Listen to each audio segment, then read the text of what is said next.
Okay. Hello my dear. Hello. Welcome back sa ating YouTube channel or Facebook page. My name is RJ, your Tarot Card Reader. At ang gagawin natin today is ang iyong first 15 days of January 2026. This is from January 1 hanggang January 15, 2026. And this is a general reading. So reminder, paalala lamang po, na ang gagawin natin today ay general readings, hindi to 100% na magre-resonate para sa ating lahat. So please my dear, lower your expectation pagdating po sa mga general reading. Hindi ako gumamit ng noise cancellation. Talaga naman, pandesal. Sabagay, match na match nandito. Kape at pandesal. Hindi ako nag-ano ng noise cancellation dahil ayoko na may mga wire. Okay. My dear Scorpio, may success card ka over here. Success card to. Okay. You have success card, so 6 of Wands.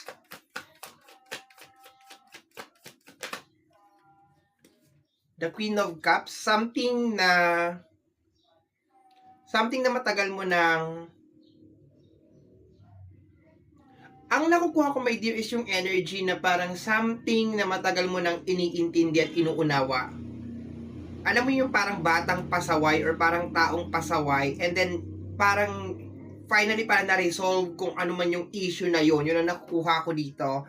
Kasi si King of Cups is something na parang hinihintay. So kinoconnect ko siya sa anything na may kinalaman sa material, like kotse, bahay. Pero pag si Queen of Cups kasi ang lumalabas, most of the time, ang nakukuha ko is more on, pangalan nito, is more on parang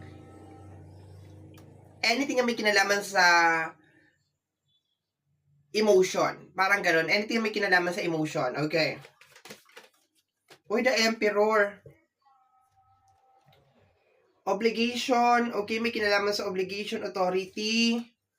Obligation. Posibleng parang pasaway na bata. Dahil nakukuha ako.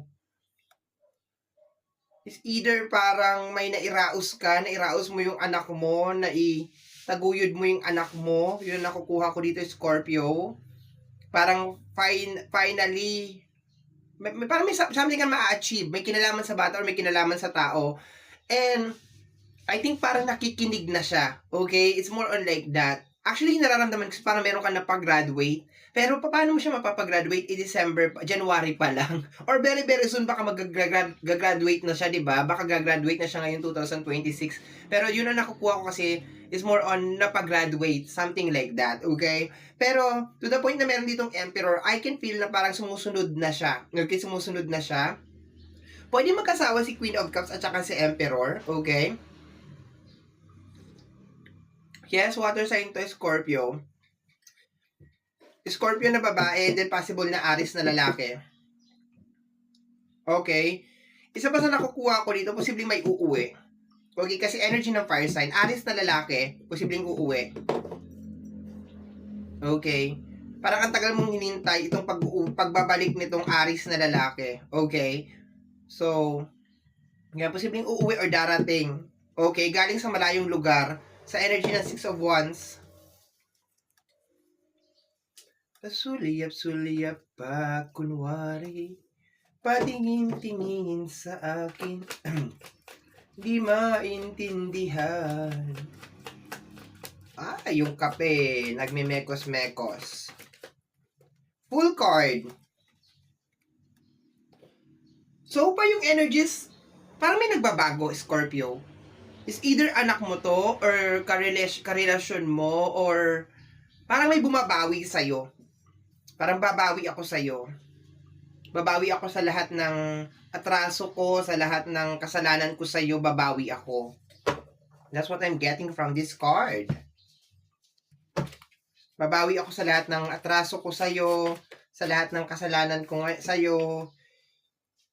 You stop begging for the person to stay. Okay? Baka alam na ng tao na to na napapagod ka na sa kanya, kaya siya na mismo, my dear, yung magde-decide na magbago. Okay? Kumbaga, sabihin na natin, napapagod na ako sa'yo. Kasi napapagod na ako sa ugali mo, sa lahat ginawa ko na, lahat ibinigay ko na.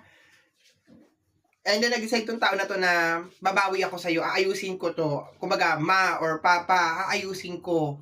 Mag-aaral ako na mabuti. Kung anak mo man ito, kung asawa mo man ito, posibleng pagbabalik ng iyong partner para mag-ask sa'yo ng energy ng full card. Okay? Mag-ask sa'yo ng energy ng full card.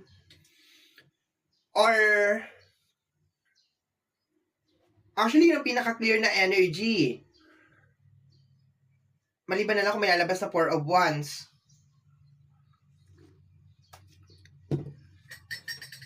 Pero definitely, sa card na to, you stop begging for other to stay. Parang, hindi na ako magmamakaawa na bumalik ka, na magpakatino ka, or ayusin mo yung buhay mo.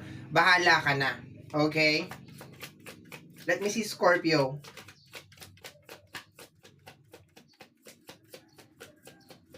Pinagsama ko na yung dalawang card ko dito.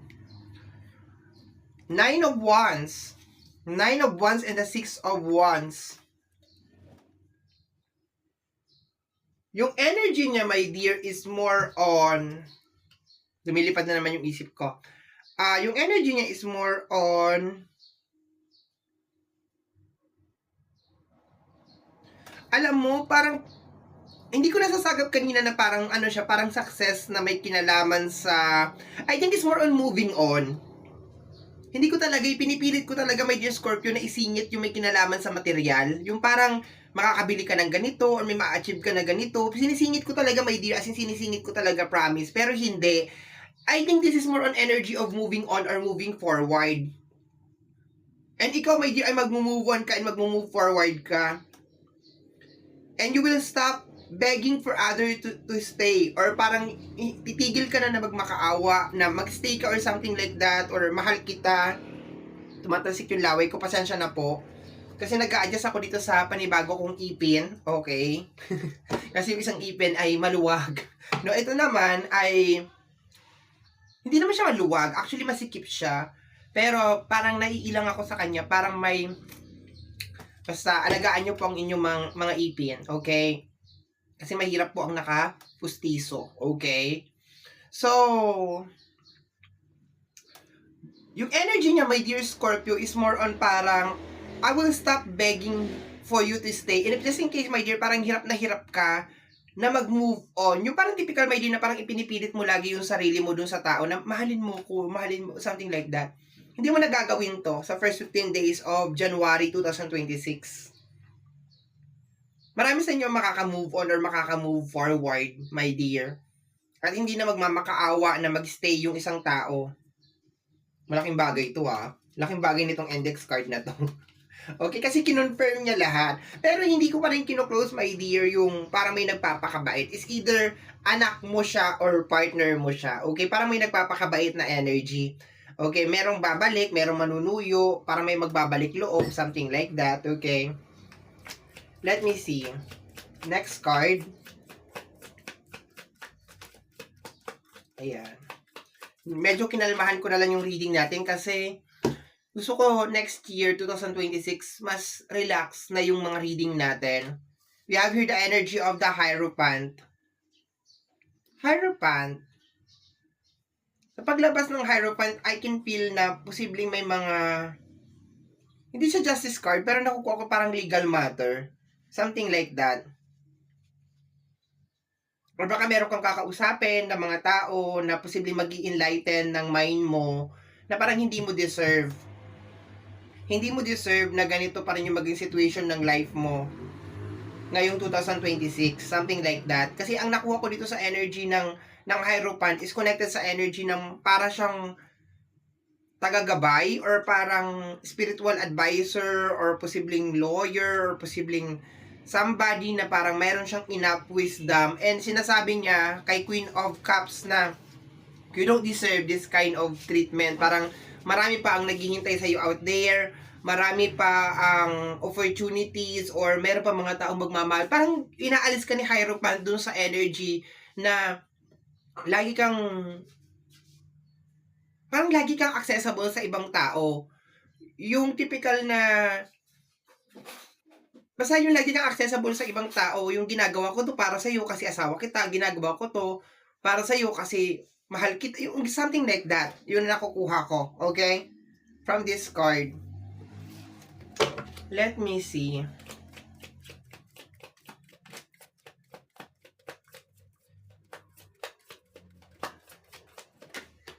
Okay, we have here the single energy. The Nine of Pentacles. Bakit? Nandito yung pusa ko. Bakit? Anong problema? Itong pusa na to lagi may problema. We have here the Emperor and the Nine of... Actually, perfect combination tong dalawang card na to because this is like free energy. Parang you are in charge of your life. And nararamdaman ko sa card na to na you did your best. Okay, you did your best. Kumbaga, it's more on parang to save yung person na yon. It's more on parang ginawa ko lahat na makakaya ko para ma-save ka or para ma-save yung relationship natin or para ma-save yung family natin. Pero nasa yun na talaga ang problema. Yun ang nakukuha ko dito.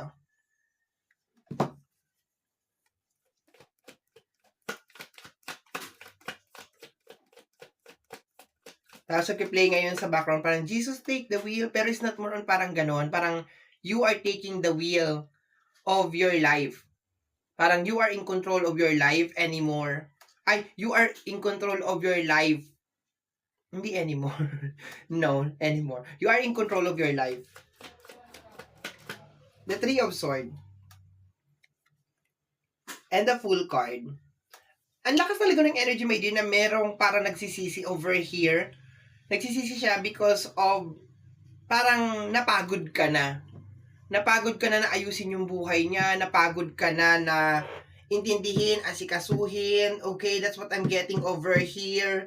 Intindihin, unawain, asikasuhin siya, gawin lahat para sa kanya, okay? And I can feel na parang nagsisisi siya. I can feel na parang itong tao na ito ay gustong bumalik. Sabi ko nga, energy ng water sign at saka energy ng fire sign, okay? Posible ding energy ng Taurus because nandito si Hierophant, okay? Pero mas malakas yung energy ng fire sign. If si Libra, if air sign to, like Gemini, Libra, and Aquarius, okay? Kung if you are dealing with Gemini, Libra, and Aquarius, I think itong tao na to will try to reach out sa'yo. Will try to, actually mas ano siya eh, Gemini, Libra, and Aquarius, Aries, Leo, and Sagittarius, yun na nakukuha ko na parang gusto mag-reach out sa'yo. Okay? The Three of Cups, okay? Posible may mga issue na may kinalaman sa third party, okay, na gustong isettled, okay, gustong isettle or gustong ayusin for the first 15 days of January 2026. Last card tayo, dear, for the closing remark. We have here, kayabangan. Okay? I think it's more on the tao or somebody na very mayabang. And ayaw mo ng taong ganon. You don't like it. It's more on parang, basta I think attitude to ng tao na yon. Masyado siyang mayabang or masyado siyang arrogante or something, okay? So, my dear, yan ang iyong reading for the first 15 days of January 2026. Thank you. Bye-bye.